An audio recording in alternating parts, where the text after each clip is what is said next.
All right, I'd like to welcome everybody to the call of what we're doing today, which is making metaphors.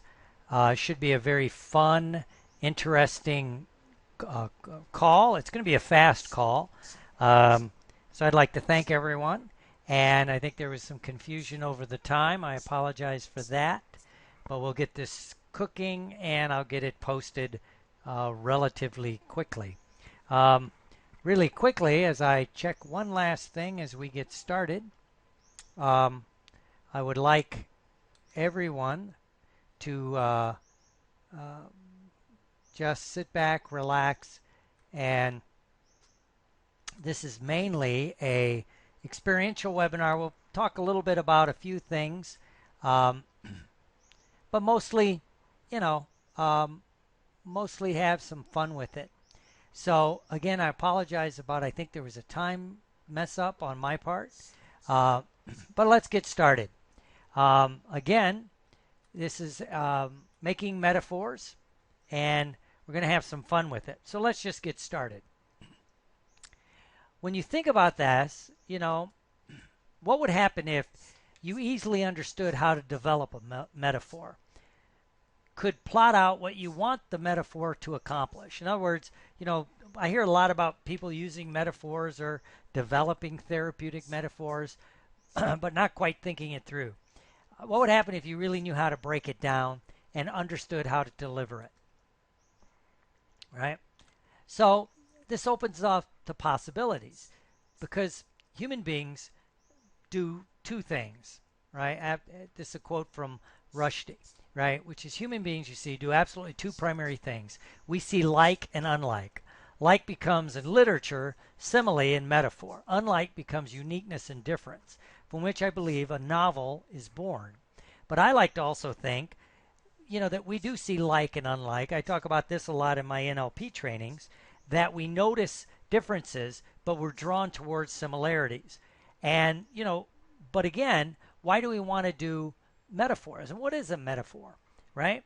Well, if you think about it, movies, I always start with movies because they have a metaphorical element. The great ones touch your soul and open your mind. Movies like Star Wars, all the Star Wars ones, The Matrix, of course, the Horse Whisperer for a lot of people had a lot of very metaphorical things going on in it. And of course, being Christmas time when we're recording this, It's a Wonderful Life, a metaphor about how you impact other people, whether you intend to or not, how you impact more people than you think you do. All these wonderful, wonderful metaphorical movies that are out there because they touch a place deep within us, the heart, the spirit, the soul. That's why movies are, to me, one of the most powerful metaphors. And it also makes me wonder why I talk to people that say they want to do metaphors or they do metaphors. And you start talking to them, and they find out they never go to movies. They don't watch movies. So it's like, do you read a lot of novels? No. Wow, interesting, right? Because you need to develop your stories if you're going to do metaphors, right? You need to watch movies. You need to watch plays, right? Because a lot of movies obviously come from plays. You need to read novels. Unfortunately, a lot of times when you first get in a field like hypnosis or NLP, you're so much in love with it. You eat, live, and breathe it, but you don't have outside metaphors to bring in. And how do you do that? Again, you watch movies, watch plays, read movies, read short stories. And then as you do, you're not just going there to enjoy the movie. You go to see if there's any underlying themes and catch the rhythm of the movie. You kind of notice the ebb and flow. Because if you're going to develop a metaphor, you need to understand these kind of things, right? Because stories make great metaphors. You can get away with commands in a story.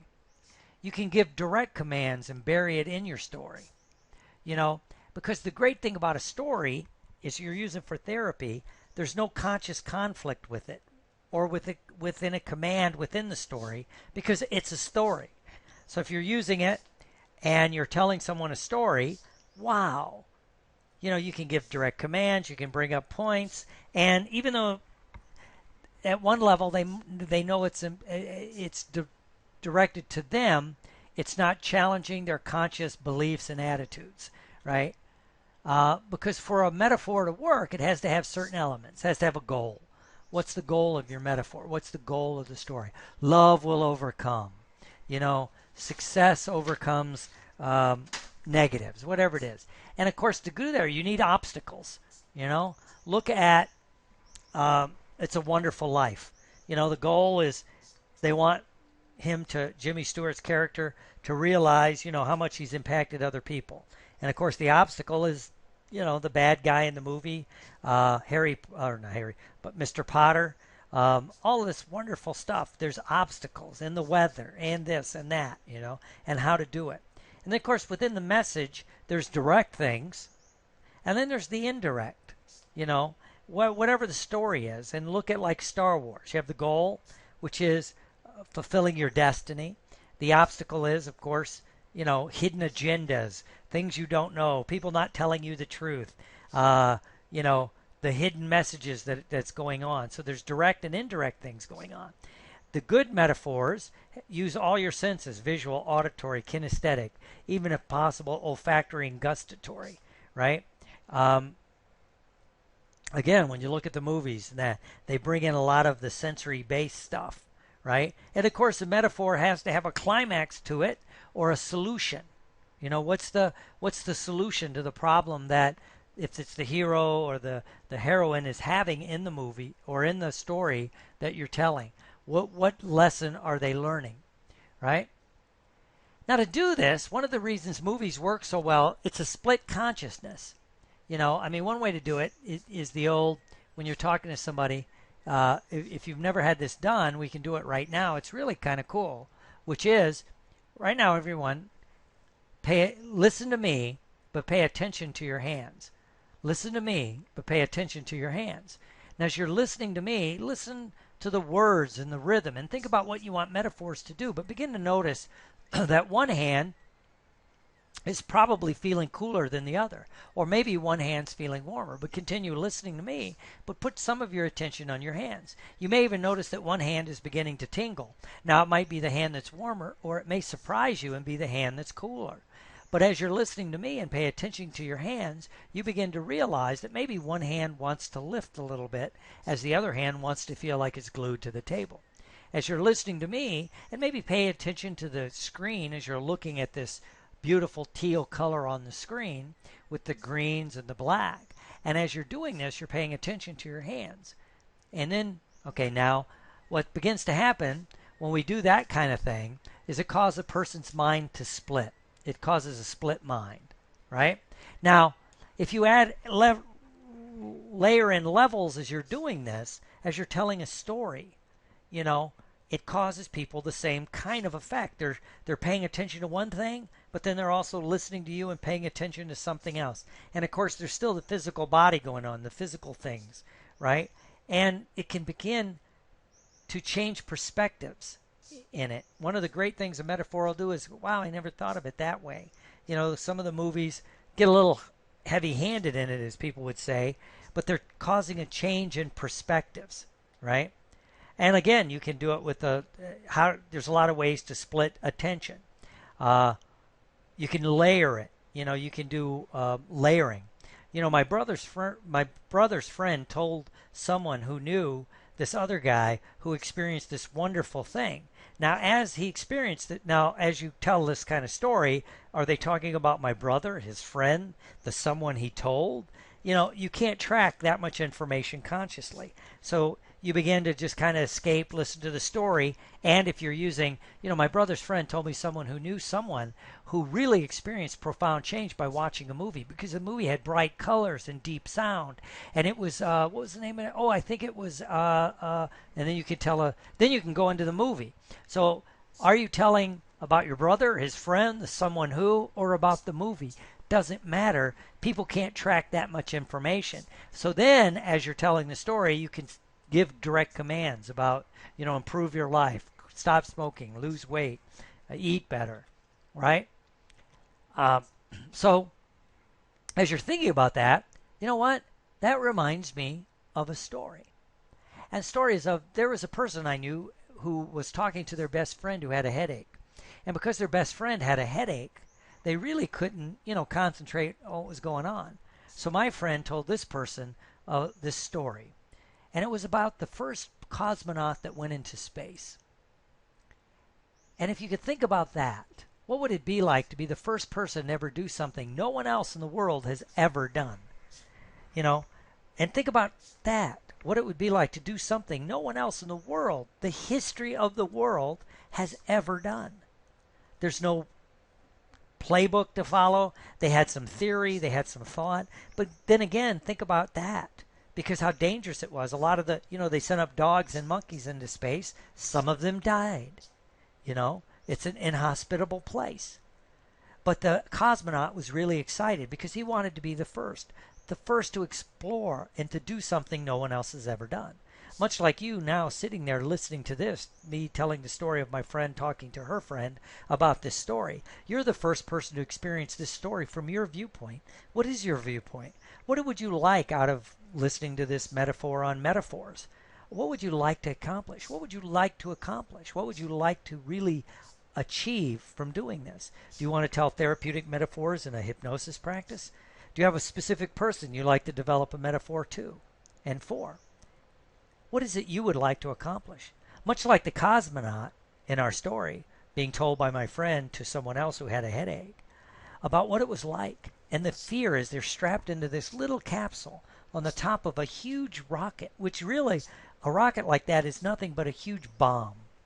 If it goes slightly askew, all of that fuel would just explode. When a rocket's taking off, like when they were launching the space shuttle, when they launched the space shuttle, at that moment in time, it was using 1% of the Earth's energy that was being output, was in that one little thing to get that little space shuttle up into space. Think about that. How much energy we can expend to do something we really want to do. Much like my friend telling the story to her friend who had a headache about this story. Think about the energy it took to do it. Maybe not as much as you think, but maybe from the outside it doesn't look like much. Much like when you're watching that movie or a film of a spaceship taking off, it doesn't look that intense. But if you were there, you could feel the rumbling. Anybody that's been there could tell you the rumbling and the power. But as you're doing this now, I would like you to just think about that and just go with it. And this cosmonaut who was sitting at the top of this bomb, getting ready to go into space, and then once it took off, felt the G pressure, which no one has ever felt to that extent. They talked about it. They had simulations in jet planes, but never like this. And then to be the first person to actually go into space, to be the first person to look out that little porthole, only that small little porthole, all they had was the contact with the outside world, and to look out and see that beautiful blue ball we call a planet. Imagine what that would be like, to be the first person in the history of mankind to see the Earth for what it really is, a delicate blue ball floating in space, in an inhospitable space. And there's this little ball that supports all life. And anyone that's ever been there says they want to come back and slap all the politicians and world's leaders who petty and go to war over minor things. Because if you could ever see it from that perspective, you'd realize that we're all on this small little ship together, sailing through space. But this cosmonaut was floating up there and seeing that and experiencing it and hearing the silence of space as it only you can hear in true space. And then he began to hear a tick, tick, tick. And it drove him crazy because he was also a scientist as well as a military pilot. And he knew that, wow, if one thing went wrong in this spaceship, you're dead. It's an inhospitable place. Much like many people feel headaches and get stressed because the world can be inhospitable at times. You're not nurtured by the people you think that should nurture you. You're not supported by the things that you think support you. Much like our cosmonaut in space was afraid that this little spacecraft couldn't support him. So wow. So he began to look at every little thing he could. He took off the stuff that he could. He did everything he could to see what he could find about this tapping that was going on. And he really couldn't figure it out. And he began to realize the tapping was growing louder and louder, or at least it did in his mind. Because if you ever notice something that's bothering you and you put your attention on it, as we call our reticular activating system, we begin to notice it more and more. And so to him, this was loud, screaming, thumping in his brain. And he thought he would go insane because he had 3 more days in space. And suddenly he began to make peace with it, thinking, well, if it's going to drive me crazy, it'll drive me crazy. There's nothing I can do. And he accepted it. And there's a funny thing about sometimes when you accept something you think is a problem, it changes the perspective. And he began to put this tapping he was hearing in his mind to the sound of music. He was also a classical music fan, and so he began to think about classical music he could remember. And suddenly he remembered many more than he thought. And the beating of this sound began to become a part of it. And so he spent the next few days floating and drifting in space, listening to music in his mind, and it was a wonderful experience. And about halfway through, he really began to think about and realize that this tapping was really his heart beating, because in the silence of space, he could hear his heart, because there was no other sound. Wonderful. Now, as this happened, he really realized something different. And my friend, who was talking to a friend with the headache, then asked about his headache. And he said, what headache? Because he was caught up in the story. And you could think about your perspective. You're the first person that's ever experienced that story from your viewpoint. What you heard would be different from what other people heard. What you experienced would be different from what other people would experience. Because each of us is having our unique trip through this universe that we experience on this planet called Earth. And so as you think about that, what do you want your story to do? That little story I stole from a movie, part of a movie someone showed me at a conference, in fact. And there's obstacles to overcome. Fear, being isolated, thinking that things aren't supporting you. Things might break down, right?